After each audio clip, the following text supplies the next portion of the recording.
नमस्कार स्टूडेंट्स, मैं doctor Premchand psychology education YouTube channel पर आप सभी का स्वागत करती हूं। आप सभी इस चैनल को सब्सक्राइब कीजिए, ज़्यादा से ज़्यादा शेयर कीजिए ताकि ज़्यादा से ज़्यादा स्टूडेंट अपने साथ जुड़ सके व लाभान्वित हो सके। आज आपका रीट का पेपर हो गया है, आशा है कि अच्छा ही हुआ होगा।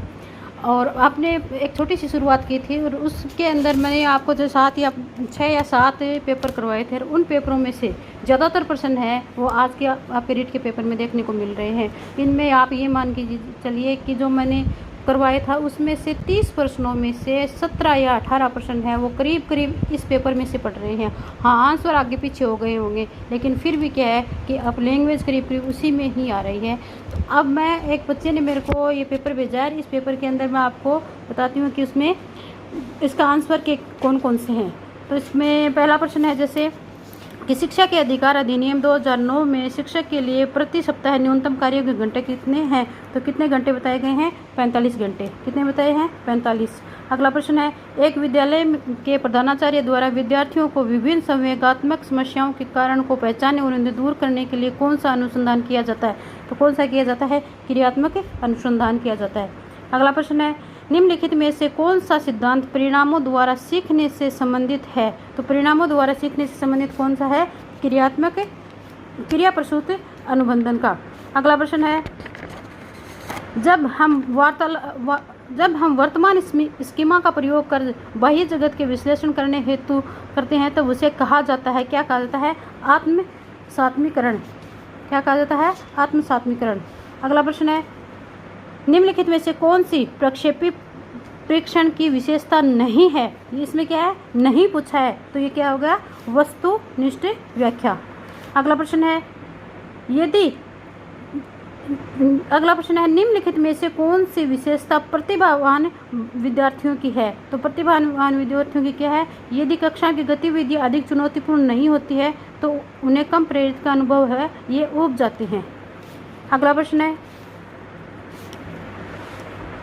विशेष आवश्यकता वाले बच्चों में शामिल हैं तो कौन कौन से होंगे? उसमें होगा शिक्षण के प्रति दृष्टिकोण, विषय वस्तु धारणा और धारणा परिवर्तन की अपेक्षा रखते हैं। अगला प्रश्न है,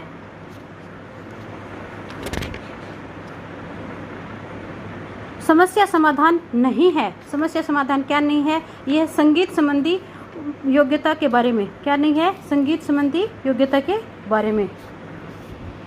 अगला प्रश्न है, प्रासंगिक बोध परीक्षण व्यक्तित्व को मापने की कौन सी विधि है? तो ये कौन सी विधि है? प्रक्षेपी विधि है।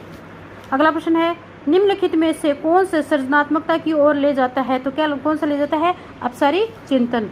अगला प्रश्न है, यदि बालक की वास्तविक आयु 13 वर्ष है और मानसिक आयु 14 वर्ष है तो बुद्धि लब्धि क्या होगी? तो बुद्धि लब्धि क्या होगी? ये सूत्र होता है, सूत्र के अनुसार क्या है? 107.69 होगी।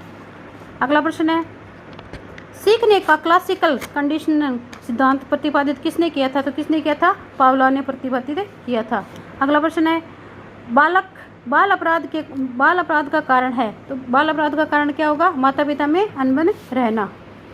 अगला प्रश्न है, बालकों को मुफ्त और अनिवार्य शिक्षा अधिकार अधिनियम 2009 में निम्न में से किस पर ध्यान नहीं दिया गया है? तो किस पर नहीं दिया गया है? 14 वर्ष से बाद के विद्यार्थियों पे। अगला प्रश्न है, निम्न में से कौन सा चरण शोध को क्रियात्मक अनुसंधान बनाता है? तो कौन सा बनाता है? प्रोग्राम का क्रियान्वयन एवं मूल्यांकन। अगला प्रश्न है, अल्बर्ट बंडूरा के अनुसार निरीक्षण अधिगम हेतु 4 परिस्थितियां आवश्यक हैं। इन परिस्थितियों का सही क्रम में लगाना। तो सही क्रम में क्या होगा? अवधान, धारणा, अनुप्रयोग और पुनरुत्पादन। अगला प्रश्न है, सिगमंड फ्राइड के अनुसार अचेतन मन की विशेषताओं को ज्ञात करने की सर्वाधिक उपयुक्त विधि कौन सी है? तो स्वप्न विश्लेषण विधि। अगला प्रश्न है, ADHD का अर्थ है ADHD का अर्थ क्या है? ध्यान विकार वाले बालक। कौन से हो गए? ध्यान विकार वाले बालक। अगला प्रश्न है, एक परीक्षण जो व्यक्ति के किसी एक या अधिक क्षेत्रों में उसकी विशेषताओं एवं कमियों को व्यक्त करने के लिए बनाया गया है और वो कहलाता है उपलब्धि परीक्षण। अगला प्रश्न है, भारतीय संविधान से संशोधन द्वारा शिक्षा का अधिकार सम्मिलित किया गया है, तो किसमें किया गया है? 86वें संशोधन में। अगला प्रश्न है, बाल केंद्रित शिक्षण विधि का अर्थ है। बाल केंद्रित शिक्षण विधि का अर्थ है बच्चों को अभिव्यक्ति और उनकी सक्रियता की भागीदारी का महत्व है। अगला प्रश्न है, रेविन प्रोग्रेसिव मैट्रिसेज का प्रयोग के मापन के लिए किया जाता है, तो किसके मापन के लिए किया जाता है? बुद्धि के मापन के लिए। अगला प्रश्न है, वाइगोत्स्की के अनुसार बालक सीखता है, तो बालक किसके द्वारा सीखता है? वयस्कों के साथ अंतःक्रिया के द्वारा सीखता है, यानी वाइगोत्स्की ने अंतःक्रिया का सिद्धांत दिया था। अगला प्रश्न है, किस मनोवैज्ञानिक के द्वारा सर्वप्रथम बुद्धि परीक्षण का निर्माण किया गया है, तो किसके द्वारा किया गया है? बिने के द्वारा। अगला प्रश्न है, एक शिक्षक द्वारा प्रतिभाशाली विद्यार्थियों के उत्थान हेतु कौन सा प्रयास किया जाएगा, तो कौन सा प्रयास किया जाएगा? विशिष्ट कक्षाएं और प्रोत्साहन।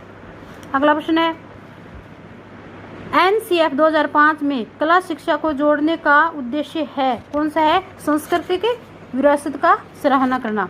अगला प्रश्न है, विकास कभी न समाप्त होने वाली प्रक्रिया है, यह विचार संबंधित है किससे है? निरंतरता के सिद्धांत से। किससे है? निरंतरता के सिद्धांत से। अगला प्रश्न है, निम्नलिखित में से कौन सा बुद्धि का घटक नहीं है? बुद्धि का घटक नहीं है ये पूछा है, तो इसका होगा व्यावसायिक रुचियां। अगला प्रश्न है, निम्नलिखित में से बालक की कौन सी प्रक्रिया मनोगत्यात्मक नहीं है, तो मनोगत्यात्मक के में आएगा सोचना, क्योंकि सोचना क्या है? एक मनोगत्यात्मक की मानसिक क्रिया है। अगला प्रश्न है, व्यक्तित्व को मापने हेतु 16 PF प्रश्नावली किसने दी थी, तो किसने दी थी? केटल ने दी थी। किसने दी? केटल ने दी थी। तो आशा करती हूँ कि आपके अधिक से अधिक प्रश्न सही हुए होंगे एवं अपनी छोटी सी शुरुआत को क्या भी कामयाब रही है, क्योंकि इस चैनल में अपने जो भी प्रश्न बताए थे उनमें से अधिकांश प्रश्न है वो इस पेपर में आए हैं। आपको इस चैनल पर जल्दी ही सामाजिक विज्ञान एवं हिंदी और संस्कृत के भी आंसर की उपलब्ध करवा दी जाएगी। अतः आप इस चैनल को सब्सक्राइब करें, शेयर करें और अधिक से अधिक लाइक करें। धन्यवाद।